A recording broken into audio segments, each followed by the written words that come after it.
Hello everyone, मैं Veenu Verma Excel in Education channel में आप सभी का स्वागत करती हूँ। फ्रेंड्स, यहाँ पर हमारी तैयारी हो रही है यूपीएससी एडवर्टीजमेंट 51 के लिए और इसमें मैं जीएस के पोर्शन को कवर कराती हूँ, जिसमें आपके करंट अफेयर के साथ साथ जीएस के बाकी पोर्शंस को भी कवर कराया जा रहा है और असिस्टेंट प्रोफेसर के साथ साथ यूजीसी नेट पेपर 1 और पेपर 2 एजुकेशन की तैयारी भी करवाती हूँ। तो आपकी एजुकेशन विषय से कोई भी परीक्षा हो, यहाँ तैयारी हो जाएगी। तो आप लोग चैनल को सब्सक्राइब कर लें और टेलीग्राम चैनल को जरूर ज्वाइन कर लें। लिंक आपको डिस्क्रिप्शन में मिल जाता है। बाकी पीडीएफ भी मैं वहाँ जो है आपको प्रोवाइड कर दूँगी। पीडीएफ अभी तैयार हो जाएंगी तो आपको वहाँ पर सेंड कर दी जाएंगी। ठीक है, तो सभी लोग चैनल को सब्सक्राइब कर लें। और यहाँ पर देख लेते हैं हम आईसीटी के कुछ इंपॉर्टेंट क्वेश्चन हैं। हर यूनिट से आपके 5-5 सवाल बनते हैं, तो एग्जाम ओरिएंटेड क्वेश्चन ही है यहाँ पर सारे। ठीक है, यहाँ पर देखिए आपसे कह रहे हैं निम्नलिखित में से कौन सा कंप्यूटर की फर्स्ट जनरेशन का प्रमुख लक्षण है। आप देखिए यहाँ पर जो जनरेशन के आधार पे बात हो रही है, ये आपके हार्डवेयर के यूज़ के आधार पे बात हो रही है कि हार्डवेयर मतलब जो भी कंपोनेंट यूज़ किए गए वो किस तरह से यूज़ किए गए और उसके आधार पे किस तरह इनका जनरेशन का क्लासिफिकेशन किया गया है ना। तो देखिए फर्स्ट जनरेशन में वैक्यूम ट्यूब का यूज़ किया गया था। ठीक है, तो यहाँ पर वैक्यूम ट्यूब का यूज़ किया गया और इसमें वैक्यूम ट्यूब का यूज़ होने से क्या होता था, ये बहुत ज़्यादा हैवी हो गए, बल्कि हो गए थे, तो इनका मेंटेनेंस बहुत ज़्यादा मुश्किल होता था। ऊपर से हीट ज़्यादा प्रोड्यूस होती थी और तो ये बहुत जल्दी गर्म हो जाते थे, है ना। तो ये कुछ ड्रॉबैक थे, लेकिन फर्स्ट जनरेशन में जो यूज़ किए गए वो वैक्यूम ट्यूब का ही यूज़ किया गया था। अब इसके जो मुख्य उदाहरण हैं जो आपसे पूछे जाते हैं वो है एनिएक, है ना, यूनिवैक और आईबीएम। ठीक है, तो इनके फुल फॉर्म भी आपको पता होने चाहिए। लेकिन जो फर्स्ट जनरेशन था इसमें वैक्यूम ट्यूब का तो यूज़ किया गया, लेकिन किस कारण से इसको बनाया गया था, तो इसको साइंटिफिक रिसर्च के लिए और सैन्य कार्यों में इनके यूज़ के लिए इसको सबसे पहले बनाया गया था। ठीक है, तो ये फर्स्ट जनरेशन था, हीट अधिक प्रोड्यूस होती थी, तो इस कारण क्या हुआ कि इनका रख रखाव बहुत मुश्किल से होता था। तो अब क्या हुआ, जब सेकेंड जनरेशन आई तो उसमें थोड़ा सा इन्होंने मॉडिफाइड किया, उसमें सुधार किया और सेकेंड जनरेशन में सेमीकंडक्टर ट्रांजिस्टर्स का यूज़ किया गया। ठीक है, तो सेकेंड जनरेशन में ट्रांजिस्टर्स का यूज़ हुआ। तो यहाँ पर देखिए जो आपका हार्डवेयर के यूज़ के आधार पे वर्गीकरण किया गया, तो इस तरह से फर्स्ट, ठीक है, फिर सेकेंड और फिर आपका थर्ड और फिर फोर्थ एंड फिर आपका फिफ्थ जनरेशन। अब इसमें यहाँ पर हार्डवेयर का अलग अलग यूज़ किया गया।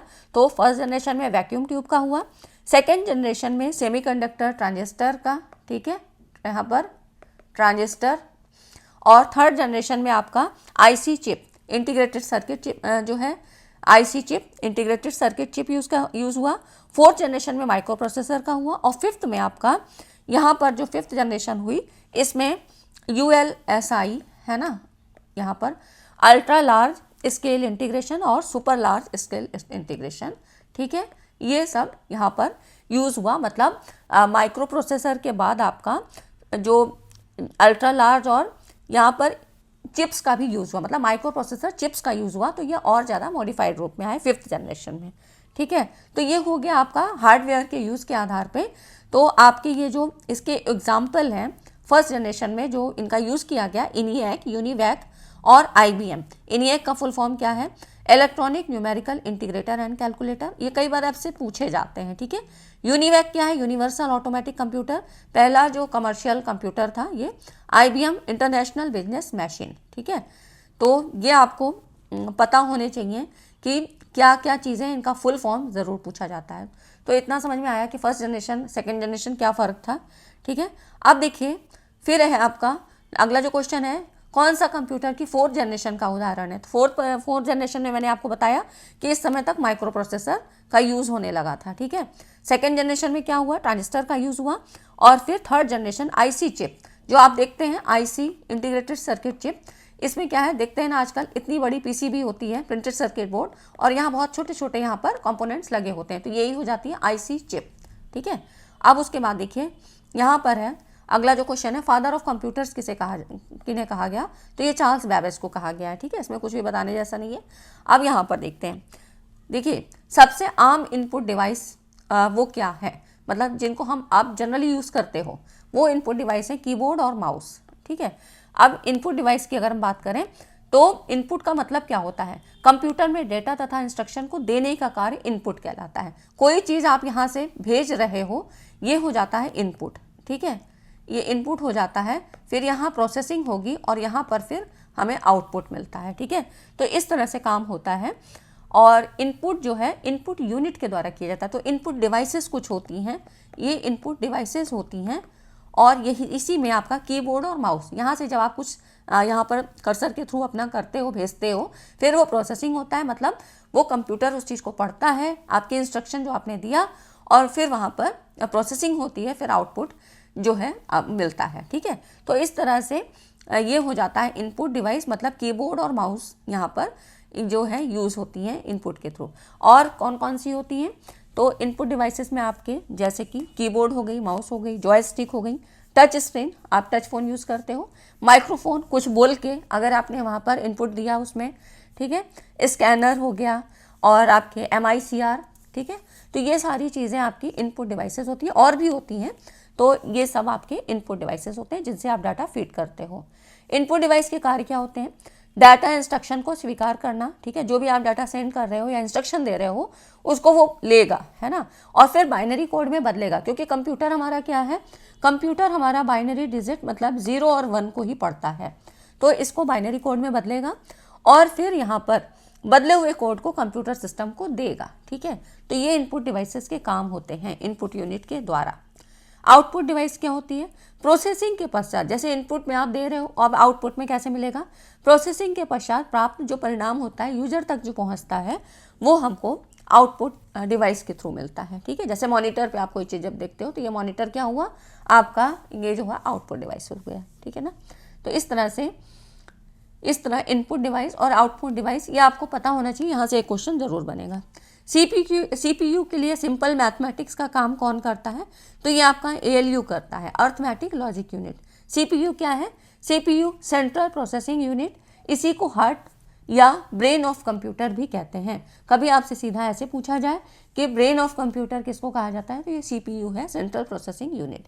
इसी में आपका जो मैथमेटिक्स का काम होता है ये अर्थमेटिक लॉजिक यूनिट ALU के द्वारा होता है। ठीक है, नेक्स्ट आप देखो, अगला क्वेश्चन है, अलग अलग चौड़ाई और लंबाई की जो बार्स और लाइंस से मिलकर बने कोड होते हैं जिन्हें कंप्यूटर द्वारा पढ़ा जा सकता है, ये क्या कहलाते हैं, तो ये हैं आपके बार कोड। ठीक है, आप देखिए यहाँ पर ASCII कोड भी दिखाई दे रहा है, इसका फुल फॉर्म आप लोग बताइए, ये आपका होमवर्क क्वेश्चन है, फुल फॉर्म आपको बतानी है, ये ज़रूर पता होना चाहिए, नहीं पता है आप गूगल करके सर्च करिए, ठीक है, लेकिन बताइएगा ज़रूर, क्योंकि पूछी जाती है, आपका गलत नहीं होना चाहिए, है ना। अब बार कोड क्या होता है, बार कोड जैसे वर्टिकल और हॉरिजॉन्टल में कुछ काली पट्टियाँ होती हैं, है ना, ऐसे ऐसे करके लिखी मतलब लगी होती है, कहीं आपने देखा होगा पैकिंग वगैरह में, जब आप मार्ट वगैरह से सामान खरीदते हो तो वहाँ पर क्या होता है, स्कैनिंग की जाती है ना, उन बार कोड रीडर को पढ़ा जाता है, तो उनकी चौड़ाई और दो पट्टियों के बीच की दूरी के हिसाब से उसमें सूचनाएं होती हैं, कुछ थोड़ी मोटी होती हैं, थिक होती हैं, ठीक है, कोई पतली होती हैं, तो इस तरह से, और उनकी डिस्टेंस अलग अलग होती है, तो इसके हिसाब से उनमें सूचनाएं होती हैं, और इन सूचनाओं को बार कोड रीडर की सहायता से कंप्यूटर में डालकर जो भी प्रोडक्ट है उसके बारे में पता लगाया जा सकता है। जैसे कि आपने देखा होगा कि बड़ी बड़ी जहाँ पर सेलिंग का काम होता है, जैसे कैंटीन्स हो गई, CSD कैंटीन्स हो गई, या आपके मार्ट मॉल, है ना, इस जगहों पे यहाँ पर बार कोड रीडर, ऐसे बार कोड रीडर के थ्रू पढ़ा जाता है। ठीक है, और इसमें लेज़र बीम का यूज़ किया जाता है। ठीक है, तो ASCII का फुल फॉर्म ज़रूर बताएंगे सब लोग, कुछ ही लोग यहाँ पर मैसेज करते हैं, बहुत लोग नहीं करते हैं, तो ये आपके ही भले के लिए होगा, जो भी गलती होगी वो यहाँ हो जाएगी, ज़्यादा अच्छा है। डाटा प्रोसेसिंग का अर्थ क्या होता है, तो डाटा प्रोसेसिंग की अगर हम बात करें तो डाटा प्रोसेसिंग बड़े और विशाल जो भी हमारा सांख्यिकीय डाटा होता है, मैथमेटिकल डाटा होता है, इनसे सूचनाओं को तैयार करने में कंप्यूटर का प्रयोग करना, मतलब उपयोगिता के आधार पर किया जाने वाला विश्लेषण डाटा प्रोसेसिंग कहलाता है। ठीक है, तो उपयोग के लिए सूचना को प्राप्त करना, किस तरह से किस यूज़ के लिए आप कंप्यूटर का यूज़ कर रहे हो, ये हो जाती है डाटा प्रोसेसिंग। CAD इसका full form computer aided design. ठीक है, बहुत ज़्यादा पूछा जाता है और बहुत ज़्यादा भी हम यहाँ पर इसके बारे में डीप में नहीं बात कर रहे हैं, क्योंकि मैं इसी तरह से बाकी चीज़ें भी आपको कवर कराऊंगी। आज की इस वीडियो में बेसिक जितना भी जानकारी होना चाहिए वो आपको यहाँ पर दिया जा रहा है। ठीक है, वर्ल्ड वाइड वेब या विश्वव्यापी वेब के आविष्कार के लिए किसे जाना जाता है, तो वर्ल्ड वाइड वेब ये सर टिम बर्नर्स-ली, है ना, ये इनके आविष्कार के रूप में इनको जाना जाता है। घरों और पर्सनल यूज़ में आने वाला जो PC है क्या है आपका, तो ये माइक्रो कंप्यूटर है। ठीक है, ये आपका माइक्रो कंप्यूटर है जिसके विकास का श्रेय IBM कंपनी, अभी हमने इसका फुल फॉर्म पढ़ा था, ठीक है, तो इसको जाता है। आप देखिए, बाइनरी सिस्टम को यूज़ करने वाले कंप्यूटर को कहते हैं, बाइनरी सिस्टम को जो यूज़ करेगा उसको डिजिटल कंप्यूटर कहते हैं, है ना। मैंने आपको बताया था कि जैसे हार्डवेयर के आधार पे कंप्यूटर का जब क्लासिफिकेशन किया गया तो उसमें हार्डवेयर के आधार पे मतलब वहाँ पे first generation, second generation, third, fourth और फिफ्थ तक हमने पढ़ी, ठीक है। तो आपने फर्स्ट जनरेशन में पढ़ा कि वैक्यूम ट्यूब का यूज़ हुआ, ठीक है। अब कार्य पद्धति के आधार पे, अगर हम इसके फंक्शन के आधार पे, इसकी फंक्शनिंग के आधार पे अगर हम काम करते हैं तो इनको 3 भागों में बांटा गया। आपका एनालॉग, ठीक है, एनालॉग और डिजिटल, फिर और नेक्स्ट है आपका हाइब्रिड। इन सबको ही देख लेते हैं कि यहाँ पर कौन से हैं। तो देखिए, जो आपके ये कह रहा है ना, बाइनरी सिस्टम को जिन्होंने यूज़ किया वो डिजिटल कंप्यूटर, मतलब यहाँ पे 0 और 1, ठीक है, 0 और 1 जो आपकी डिजिट होती हैं, बिट होती हैं, इनको यूज़ करते हैं। तो 0 और 1 का जो प्रयोग करते हैं उनको डिजिटल कंप्यूटर कहा। एनालॉग कंप्यूटर कौन से हैं, ये आपके फर्स्ट हो गए, ठीक है, और फिर सेकंड और ये थर्ड। तो सेकंड एनालॉग कंप्यूटर, जो समय के साथ परिवर्तित होने वाली भौतिक राशियों को एनालॉग राशि कहा गया, जैसे कि टेम्परेचर, है ना, समय के अकॉर्डिंग चेंज हो रहा है। और यहाँ पे क्या हो रहा है, डिजिटल में 0 और 1, है ना, 2 डिजिट्स का ही यूज़ हो रहा है।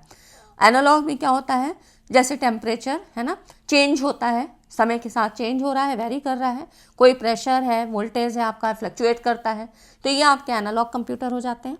हाइब्रिड कंप्यूटर मतलब दोनों का मिक्सचर, ठीक है। तो एनालॉग और डिजिटल का दोनों का मिक्सचर होता है। इसमें गणना और प्रोसेसिंग के लिए डिजिटल का यूज़ किया जाता है, जबकि इनपुट और आउटपुट में एनालॉग का यूज़ करते हैं, ठीक है। इस तरह के जो कंप्यूटर हैं इनका प्रयोग अस्पताल, रक्षा क्षेत्र और विज्ञान में किया जाता है। तो ये हाइब्रिड कंप्यूटर हो गए। तो समझ में आ गया। और जो हमारे पर्सनल कंप्यूटर्स होते हैं उनमें डिजिटल कंप्यूटर्स को, डिजिटल मतलब डिजिट्स का यूज़ करते हैं, ठीक है। अब देखिए, ये तो आप बता ही लोगे, कंप्यूटर की 5वीं पीढ़ी का प्रतीक क्या है। तो 5वीं पीढ़ी में मैंने आपको बताया ना, अल्ट्रा लार्ज स्केल इंटीग्रेशन और सुपर लार्ज स्केल इसके इंटीग्रेशन, मतलब यहाँ पर सुपर कंप्यूटर की बात हुई, ठीक है। 5वीं पीढ़ी में जो है माइक्रो प्रोसेसर का भी और मॉडिफाइड वर्जन आया, ये हो गया सुपर कंप्यूटर, जिसमें ULSI, VLSI, SLSI ये सारे यूज़ हुए। देखिए यहाँ पर ULSI के विकास ने सुपर कंप्यूटर के निर्माण का मार्ग प्रशस्त किया 1990 के बाद। तो सन वगैरह नहीं पूछेगा, लेकिन आपको जनरेशन पता होना चाहिए कि कौन से जनरेशन में क्या हार्डवेयर का यूज़ किया गया। और एनालॉग, डिजिटल, हाइब्रिड भी मैंने बताया, तो आपको काफ़ी चीज़ें समझ में आई होंगी। अब देखिए, विश्व का प्रथम इलेक्ट्रॉनिक कंप्यूटर, तो इसमें आपने देखा, यहाँ पर हमने पहले ही पढ़ा था, ENIAC है ना, ये प्रथम इलेक्ट्रॉनिक कंप्यूटर था जो कि फर्स्ट जनरेशन में आया था। यहाँ पर देखिए 1946 में JP एकर्ट और जॉन मुशली, जहाँ पर मुझे लगता है कि आपको नोट्स दे देना चाहिए, वहाँ पर मैं दे देती हूँ, ठीक है। जिससे आपको क्या होता है ना, जब हम एक बार सुन रहे होते हैं और एक बार आंखों के सामने हमारी चीज़ें चल रही होती हैं, तो वो हमारा डबल सिंक हो जाता है और वो चीज़ें ज़्यादा समय तक स्टोर रहती हैं माइंड में। अब देखिए, जो ये प्रथम कंप्यूटर था, प्रथम इलेक्ट्रॉनिक कंप्यूटर, ये ENIAC था, electronic numericals integrator and calculator इसको कहा गया ना। और नेक्स्ट आप देखो, भारत में सिलिकॉन वैली कहाँ किसको जाना जाता है, तो ये बेंगलुरु को जाना जाता है। यहाँ पे सिलिकॉन का, क्योंकि इलेक्ट्रॉनिक उपकरणों में जैसे सेकेंड जनरेशन में सेमीकंडक्टर ट्रांजिस्टर का यूज़ होगा, तो इसमें आपका सेमीकंडक्टर में आपके सिलिकॉन, है ना, सिलिकॉन, जर्मेनियम, ये सारे सेमीकंडक्टर होते हैं, ठीक है। फिजिक्स में आपने पढ़ा होगा। तो यहाँ पर सेमीकंडक्टर ये होते हैं, सिलिकॉन, जर्मेनियम, ना, निकल वगैरह ये सब यूज़ होता है। तो इलेक्ट्रॉनिक उद्योग में ये जो अग्रणी शहर को सिलिकॉन वैली कहा जाता है और ये बेंगलुरु है, ठीक है, भारत का बेंगलुरु शहर। CDAC, इसका संबंध किससे है, तो कंप्यूटर से ही है ना। इसका फुल फॉर्म देखिए, CDAC, centre for development of advance computing. ये क्या चीज़ है, पुणे में स्थित एक संस्था है जो सुपर कंप्यूटर निर्माण के लिए प्रसिद्ध है, ठीक है। UPS क्या है, अनइंटरप्टेड पावर सप्लाई। देखिए, फुल फॉर्म भी पूछा जाता है। अनइंटरप्टेड, जैसा कि नाम ही है, कंप्यूटर को निर्बाध, मतलब कोई भी इसमें यहाँ पर कोई भी दिक्कत नहीं आएगी, इसके जो है विद्युत आपूर्ति, मतलब जो पावर सप्लाई है, इसके ट्रांसपोर्ट में, मतलब ट्रांसफ़र करने में कोई भी प्रॉब्लम नहीं आएगी, और सप्लाई इसको बराबर मिलता रहेगा।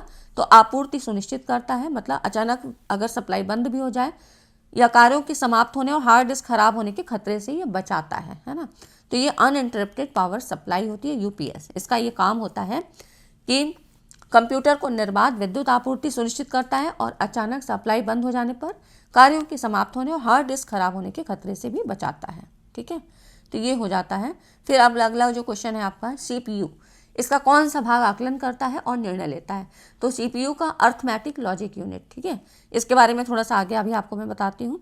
तो इसमें देखिए अर्थमेटिक लॉजिक यूनिट, जैसा कि नाम है तो यहाँ पर सारी मैथमेटिकल ऑपरेशंस होंगे, जैसे कि plus minus, multiplication, subtraction, division, ये सारी चीज़ें होंगी। ठीक है, और कुछ लॉजिकल कार्यों के लिए ALU का ही प्रयोग करते हैं। ठीक है, कंप्यूटर का सबसे महत्वपूर्ण भाग जो अगला क्वेश्चन है तो ये CPU ही होता है, सेंट्रल प्रोसेसिंग यूनिट, जिसको कि ब्रेन ऑफ कंप्यूटर कहा गया। ठीक है, अगला जो क्वेश्चन है, CPU का वो भाग जो कंप्यूटर के सभी उपकरणों की गतिविधियों को कोऑर्डिनेट करता है, कंट्रोल करता है, ये कौन सा होता है? तो ये होता है आपका कंट्रोल यूनिट, है ना। अब इसमें देखिए सारी चीज़ों को यहाँ जान लेते हैं। इसमें देखिए कंट्रोल यूनिट कंप्यूटर का नर्वस सिस्टम, नाड़ी तंत्र कहलाता है। ये सिस्टम यूनिट से लगे सभी हार्डवेयर को कंट्रोल करता है और उनके बीच कोऑर्डिनेशन बैठाता है। ठीक है, तो ये कंट्रोल यूनिट हो गया, जो कि बहुत ही इंपॉर्टेंट है। जैसे कि आपके शरीर में नर्वस सिस्टम होता है, सभी चीज़ों को, सभी इंद्रियों को कंट्रोल करता है, उसी तरह से कंप्यूटर का कंट्रोल यूनिट ये नर्वस सिस्टम कहलाता है। ठीक है, अब CPU के कार्य क्या है? विभिन्न प्रक्रियाओं के क्रम को यहाँ पर देखिए, विभिन्न प्रक्रियाओं के मतलब एक सीक्वेंस निर्धारित करना, कंप्यूटर के विभिन्न उपकरणों को कंट्रोल करना, कोऑर्डिनेट करना। ठीक है, फिर हार्डवेयर और सॉफ्टवेयर के बीच में कोऑर्डिनेशन बैठाना, इनपुट डाटा को निर्देशानुसार प्रोसेस करना, ये सारे कंट्रोल यूनिट मतलब CPU के कार्य हैं। फिर देखिए CPU को हार्डवेयर की दृष्टि से 3 भागों में बांटा जा सकता है। जो अभी हम कंट्रोल यूनिट ALU की बात कर रहे थे, तो आपका जो ये CPU है, हार्डवेयर पता है ना, कंपोनेंट के आधार पे, तो इसमें 3 भागों में बांटा गया, control unit, arithmetic logic unit और मेमोरी रजिस्टर। ठीक है, तो इसीलिए इसको ब्रेन ऑफ कंप्यूटर CPU को कहा गया, क्योंकि यहाँ पर सारी चीज़ें होती हैं। देखिए आपकी कंट्रोल भी कर रहा है, कोऑर्डिनेशन बैठा रहा है, अर्थमेटिक लॉजिक यूनिट है, रजिस्टर मतलब मेमोरी रजिस्टर, यहाँ पर डाटा स्टोर भी हो रहा है। ठीक है, तो इस तरह से ये CPU के बारे में मैंने आपको आज सारी चीज़ें बता दी। कंप्यूटर में जाने वाला डाटा क्या कहलाता है? तो ये आपको पता है, इनपुट, है ना। इनपुट मतलब जो हम दे रहे हैं। ठीक है, ये तो मैंने आपको पहले ही बता दिया। तो इस तरह से ये हो गया आपका सारी चीज़ें, जो कि 20 से ज़्यादा क्वेश्चन हमने कर लिए हैं, तो 20, लेकिन सारी चीज़ें थ्योरी देखते हुए सारी चीज़ें आपके इससे ज़्यादा क्वेश्चन यहाँ पर सॉल्व हो गए, है ना। तो ये हो गए आज के कुछ क्वेश्चन। वीडियो कैसी लगी? अच्छी लगी तो लाइक एंड शेयर करिएगा, और इसी तरह के इंपॉर्टेंट वीडियो देखने के लिए आप चैनल पर बने रहें और ज़्यादा से ज़्यादा लोगों तक शेयर करें, ताकि जितनी भी चीज़ें एग्जाम ओरिएंटेड हैं, क्योंकि आपको बुक्स वगैरह में कहीं नहीं मिलेगा, 2 साल में तो परीक्षा हो रही है ना, तो सारी चीज़ें यहाँ पर आपको मैं करवा रही हूँ एग्जाम ओरिएंटेड। तो चैनल पे बने रहें। वीडियो को देखने के लिए धन्यवाद। मिलते हैं नेक्स्ट वीडियो में, तब तक चैनल पे बने रहें। Thanks for watching this video.